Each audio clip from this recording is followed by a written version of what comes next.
प्रिय श्रोते हो, विकास बलवंत शुक्लचा नमस्कार. आपण ऐकत आहात क्रांतिरत्न या महाग्रंथाचं ध्वनिरूप रूपांतरण.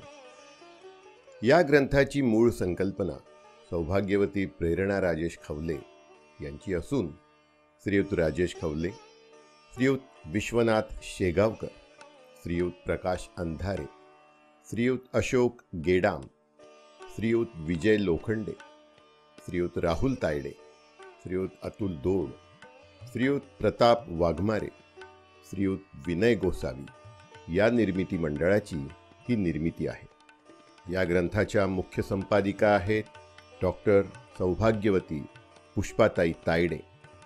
सहसंपादक आहेत doctor Satish Pawade, doctor Deepak Suryavanshi, doctor Chandrakant Sardar, Shriyut Satish Jamodkar आणि श्रीयुत प्रकाश अंधारे यांनी प्रस्तुत महाग्रंथाचं संपादन केलं आहे. आज आपण ऐकणार आहोत डॉक्टर गोविंद महादेव गायकी यांनी लिहिलेला महात्मा फुले मानवतावाद हा लेख. डॉक्टर गोविंद महादेव गायकी हे गेल्या 10 वर्षांपासून बुलढाणा इथल्या राजे छत्रपती कला महाविद्यालयात मराठी विभाग प्रमुख म्हणून कार्यरत आहे.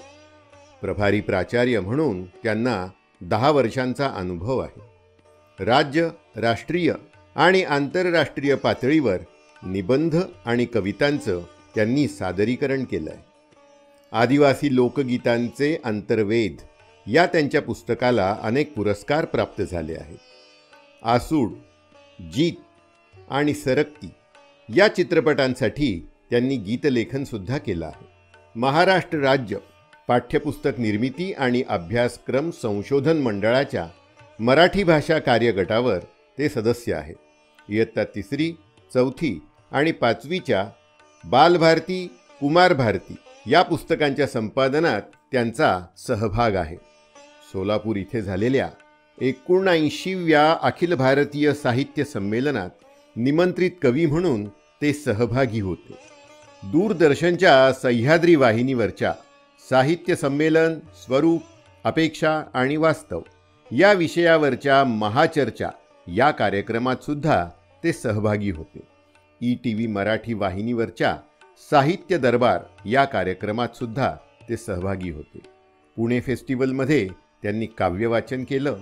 पुणे विद्यापीठ पुणे इथल्या अखिल भारतीय मराठी भाषा दिनानिमित्त आयोजित झालेल्या कवी संमेलनात त्यांनी सहभाग घेतला होता. तर ऐकूया त्यांचा लेख महात्मा फुले मानवतावाद.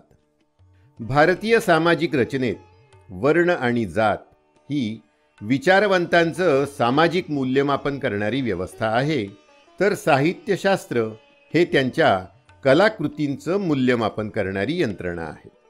एखादा विचारवंत किंवा लेखक यांच्या विचारांची चर्चा करताना त्यांनी केलेल्या सामाजिक कार्याचा विचार न करता तो विचारवंत लेखक कोणत्या जातीत जन्मला, कोणत्या स्तरातून आला, त्याने कोणत्या वर्गसमूहासाठी कार्य केलं याचाच उहापोह जास्त प्रमाणात होतो.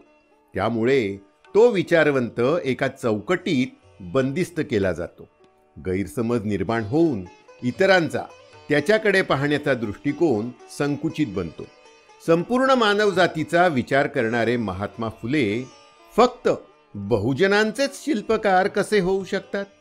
किंवा आपल्या संविधानात माणसंच नाही तर पशु पक्षी यांचाही विचार करणारे आणि त्यांना न्याय देणारे महामानव डॉक्टर बाबासाहेब आंबेडकर हे फक्त दलितांचेच कैवारी कसे? हा प्रश्न सतत मनाला भेडसावणारा आहे. ही थोर माणसं संपूर्ण मानवजातीच्या कल्याणाचा विचार करणारी आहेत. माझ्या मते विचारवंतांचा, त्यांच्या कलाकृतींचा विचार करताना तो कोणत्या जातीत जन्मला, कोणत्या धर्मात जन्माला आला यापेक्षा त्यांनी कोणतं कार्य केलं, त्याच्या लिखाणातून आणि कार्यातून मानवतावादी दृष्टिकोन कसा प्रकट झाला यावर चिंतन होणं आवश्यक आहे. महात्मा फुले यांच्या काळात समाजाची दिशाहीन वाटचाल सुरू होती. माणसाने माणसाशी माणूस म्हणून वर्तन केलं पाहिजे असं मानवतावाद सांगतो. परंतु त्या काळात सनातनी ब्राह्मण्यवादी विचारसरणीचा समुदाय बाणगुळ बनून बहुजन समाजाचं शोषण करत होता. महात्मा फुले यांच्या काळात युरोपातील मानवतावादी आंदोलनाचा प्रभाव इंग्रजांच्या माध्यमातून भारतीय समाजमनावर व्हायला सुरुवात झाली होती. ख्रिश्चन मिशनरींच्या माध्यमातून समाजसेवेला प्रारंभ झाला होता. धर्मप्रसार हा जरी त्यांचा मुख्य उद्देश असला तरी गोरगरिबांची सेवा आणि शिक्षण त्यांनीच सुरू केलं होतं. इंग्रजी शाळेत शिक्षण घेताना महात्मा फुले यांच्यावर त्याचा प्रभाव पडणं साहजिकच होतं. थॉमस पेन यांच्या विचारांचा प्रभाव त्यांच्यावर झाल्याने स्वातंत्र्य, समता, बंधुता, सत्य, न्याय, दया, शांती, शील आणि करुणा या मानवी मूल्यांनी त्यांच्या मनाची खुरपणी केल्यामुळे त्यांच्या कार्याला योग्य दिशा मिळाली. चालणाऱ्यांच्या चालीतूनच नवीन वाट घडते, मग मळलेल्या वाटेने चालण्याची गरज तरी काय? रस्त्याशी पावलं प्रामाणिक असली की माणूस कोस दर कोस पुढे जातोच. याचं मूर्तिमंत उदाहरण म्हणजे महात्मा फुले. त्यांनी उभ्या केलेल्या चळवळीतून आणि त्यांनी केलेल्या लिखाणातून मानवतेचं पदोपदी दर्शन घडतं. महात्मा ज्योतिराव फुले हे थोर आणि करते समाजसुधारक होते. बुडती हे जन न देखवे डोळा ही त्यांच्या कार्याची प्रेरणा होती. यासाठी महात्मा फुले आणि सावित्रीबाई फुले या दोघांनी आपलं संपूर्ण आयुष्य वेचलं आणि तन मन धनाने आयुष्य पणाला लावलं. त्यांनी आपल्या उक्तीला कर्तृत्वाची जोड दिली. बोले तैसा चाले हा त्यांचा बाणा होता. आधी केलं मग सांगितलं ही त्यांची धारणा होती. जे का रंजले गांजले त्यासी म्हणे जो आपुले, तोची साधू ओळखावा देव तेथेची जाणावा. या संत तुकारामांच्या वचनाचं त्यांनी जीवनभर पालन केलं. समग्र मानवी जीवन सुखी, समृद्ध आणि आनंदी असलं पाहिजे. स्वातंत्र्य, समता, बंधुत्व, न्याय, करुणा, प्रेम या मानवी मूल्यांचा त्यांनी जीवनभर पुरस्कार केला. त्याचा प्रत्यय त्यांनी केलेल्या चळवळीतून आणि त्यांच्या लिखाणातून दिसून येतो. त्यांनी अनेक सामाजिक कार्य केली. त्यात सर्वांसाठी पाण्याची विहीर खुली केली, मुलींसाठी पहिली शाळा काढली, समाजातील खालच्या वर्गासाठी शाळा काढली, बालहत्या प्रतिबंधक गृह, बालकाश्रम इत्यादी समाजोपयोगी कार्य करून मानवतावादाचं दर्शन घडवलं. महात्मा फुले हे ब्राह्मण द्वेष्टे नव्हते. त्यांचा ब्राह्मणी व्यवस्थेला विरोध होता. सनातनी वैदिक व्यवस्थेला हादरा देणारे महात्मा फुले हे ब्राह्मण द्वेष्टे कधीच नव्हते. जर का ते ब्राह्मण द्वेष्टे असते तर लोकमान्य टिळक आणि आगरकरांना कोल्हापूर प्रकरणी जेव्हा शिक्षा झाली होती तेव्हा त्यांच्या जामिनासाठी 10,000 रुपयांची सॉलन्सी पुण्यात फक्त महात्मा फुले यांच्याकडे होती. तेव्हा महात्मा फुले यांनी पराकोटीचे वैचारिक मतभेद असतानाही त्यांची जमानत घेऊन मुंबई आणि पुण्याला दोघांचा सत्कार सुद्धा घडवून आणला. त्यात त्यांनी आपलं माणूसपण जपलं. महात्मा फुले जर ब्राह्मण द्वेष्टे असते तर त्यांच्या सामाजिक कार्यात त्यांच्या ब्राह्मण मित्रांनी सहकार्य केलंच नसतं. मुलींची पहिली शाळा काढण्यासाठी जेव्हा पुण्यात जागा मिळत नव्हती तेव्हा त्यांचे ब्राह्मण मित्र भिडे यांनी स्वतःचा वाडा त्या शाळेसाठी दिला आणि आर्थिक मदतसुद्धा केली. शाळा काढताना वर्गात ब्राह्मण मुलींची संख्या जास्त होती. याबाबत महादेव बागल असं म्हणतात, ज्योतिराव जर ब्राह्मण द्वेष्टे असते तर ब्राह्मण जातीतल्या विधवा स्त्रियांवर होणारा अन्याय दूर करण्याकरता ते जातीने का लढले असते? ब्राह्मण स्त्रियांना कसलाही धार्मिक हक्क दिला गेला नव्हता. त्यांना शूद्रांप्रमाणेच मानलं जात होतं. निसर्गकोपाने विधवा झालेल्या स्त्रियांना सहानुभूतीने, प्रेमाने वागवण्याऐवजी त्यांना उलट शत्रुवतच लेखलं जात होतं. स्त्रियांना छत्री आणि पायात वहाण घालण्याची सुद्धा बंदी होती. विधवा स्त्रीचं तोंड पाहणं सुद्धा तेव्हा अपशकून समजलं जात असे आणि आजही तसंच समजलं जातं. घरात कोणी पाहुणे आले तर तिने कोपऱ्यात बसून राहायचं. नवरा मेल्याचा सूड तिचं केशवपन करून करण्यात येत होता. हे अन्याय ब्राह्मण स्त्रियांवर होत आहेत, आपल्याला काय त्याचं, असं म्हणून ज्योतिराव काही स्वस्थ बसले नव्हते. त्यांनी त्याविरुद्ध रान उठवलं.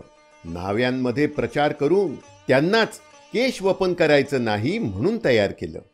हा अन्याय इंग्लंडमधल्या स्त्रियांच्या कानावर गेला आणि त्यांनी सुद्धा निषेधाचे ठराव केले. या जागृतीचा परिणाम ब्राह्मण समाजावर झाल्याखेरीज राहिला नाही. नैसर्गिक मोहाला बळी पडलेल्या बालविधवांना आणि त्यांच्या अपत्यांना जाहीर संरक्षण देऊन त्यांनी बालहत्या वाचवली आणि त्यांच्या संगोपनासाठी आश्रम काढले. त्या आश्रमात 2000 बालकांची सोय केली होती.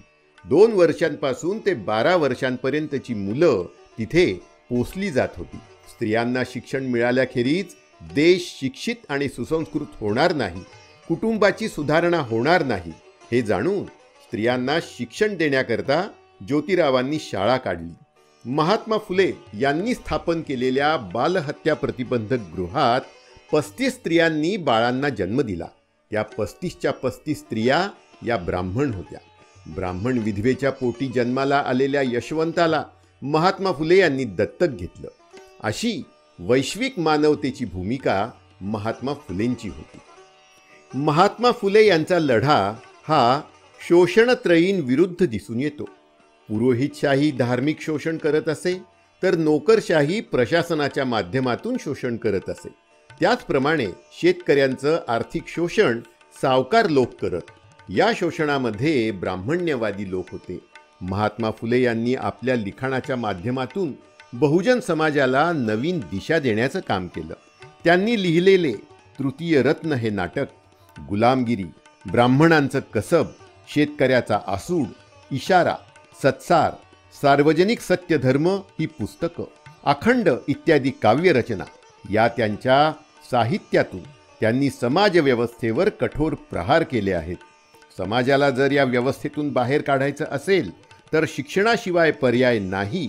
म्हणून महात्मा फुले म्हणतात, शूद्र, अतिशूद्र, स्त्री आणि शेतकरी यांची सामाजिक, धार्मिक आणि आर्थिक गुलामगिरी यांच्या पाठीमागे मुख्य कारण म्हणजे शिक्षणाचा अभाव हेच आहे.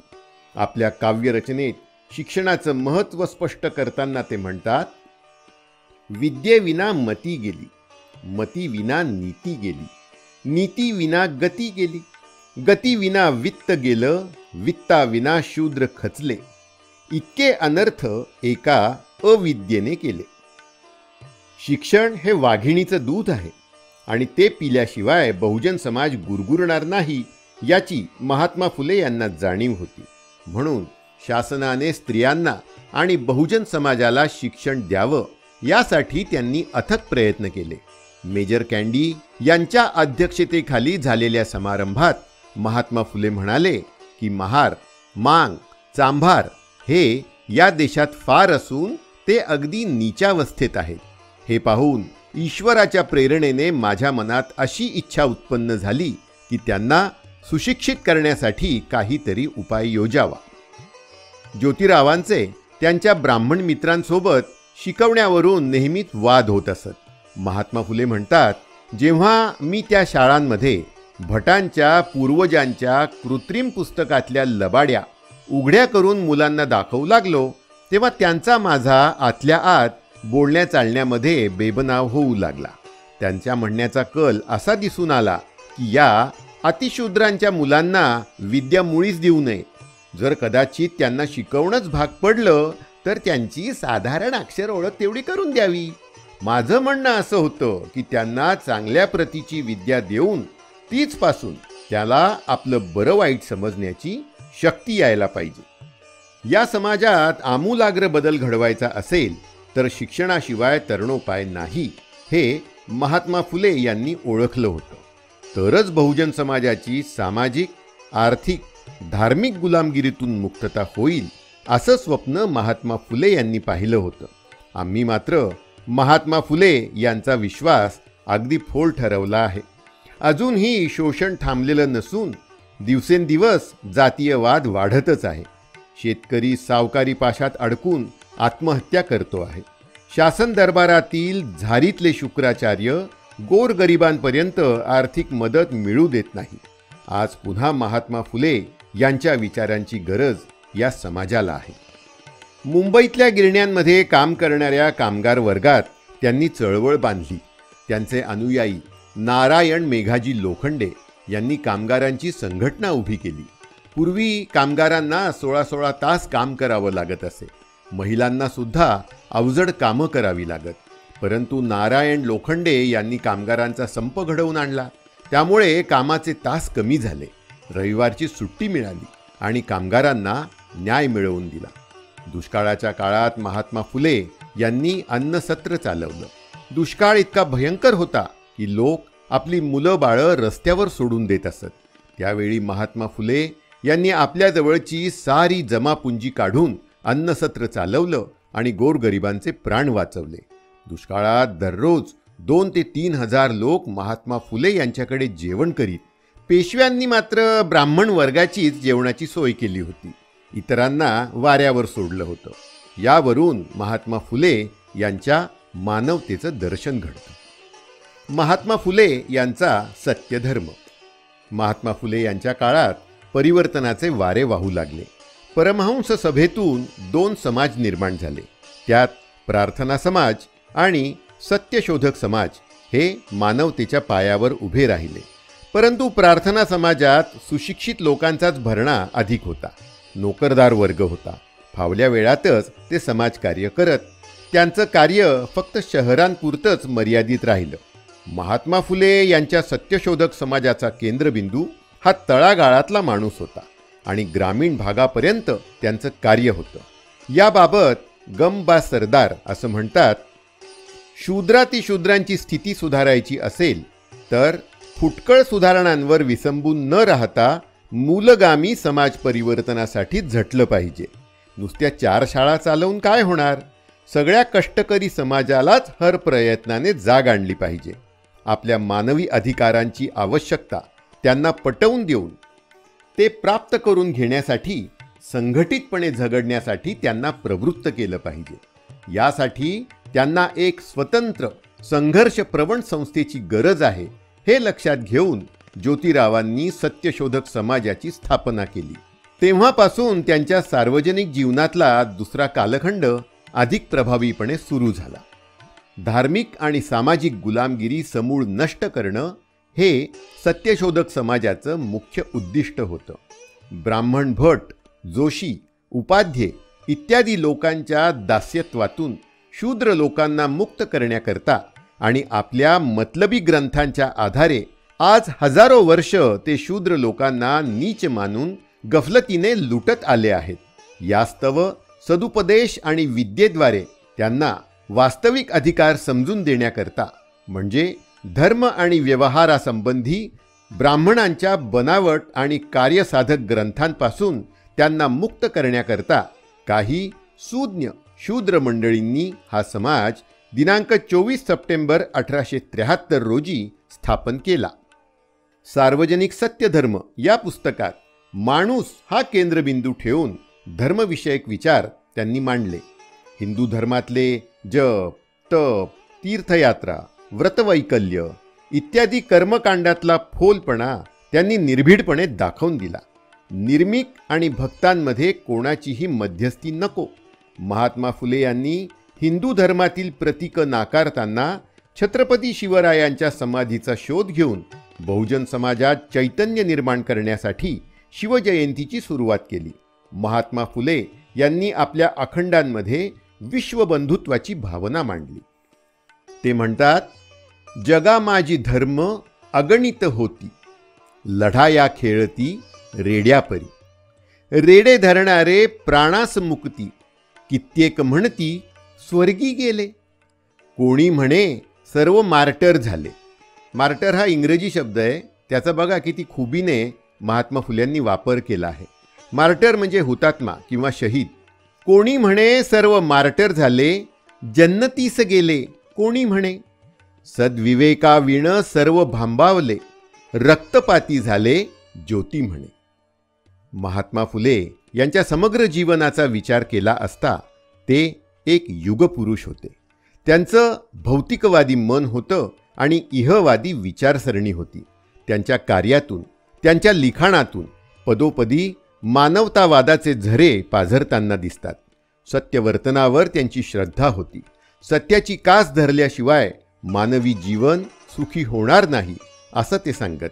ते आपल्या अखंडात म्हणतात, सत्य सर्वांचे आदी घर, सर्व धर्माचे माहेर, जगा माझी सुख सारे, कास सत्याशी पोरे.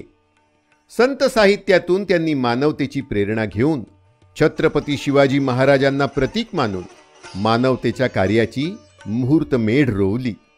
शाहू महाराजांनी ती प्रत्यक्षात अंमलात आणली.